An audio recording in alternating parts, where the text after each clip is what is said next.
salaamaaleykum Sénégal sama mbokk patriote yi maa bëggoon ngeen vidéo bi ngeen partagé ma ko waaw impôt domaine mi ngi nii Diourbel danga fay ñëw doon fa lijjanti benn ay kayit benn duplicataire sama parcelle mi ngi nii à 9h30 presque kenn ubbeegul benn essence bu nekk ci biir boo xam ne doomu aadama yi citoyen yi soxla nañ ko ñu ngi fi ubbeegul lii mooy jubanti bi li ñu war a njëkk a lijjanti Sénégal mooy administration mu ngi ni Diourbel fi mu ne nii essence ñu ci bari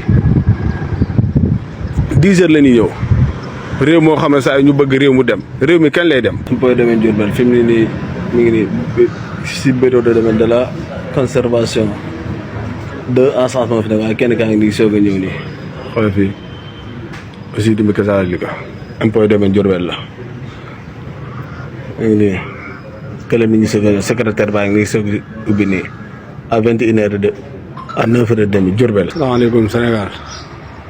impôt domaine dama fay ñëwoon nii mardi le 18 et le bureau de la fiscalité et des particuliers 9h30 presque xoolal secrétaire de la chef de centre kenn ubbiwul lii mooy Sénégal lii mooy saa yi moom jubanti bi xoolal kii benn amu ci xoolal benn bureau ñaari bureau ci bi lii mooy Sénégal impôt domaine en tant que entreprise en tant que administration bu toll nii lii mooy Sénégal lii mooy tax Sénégal dem ak dimbali leen ñu ci waay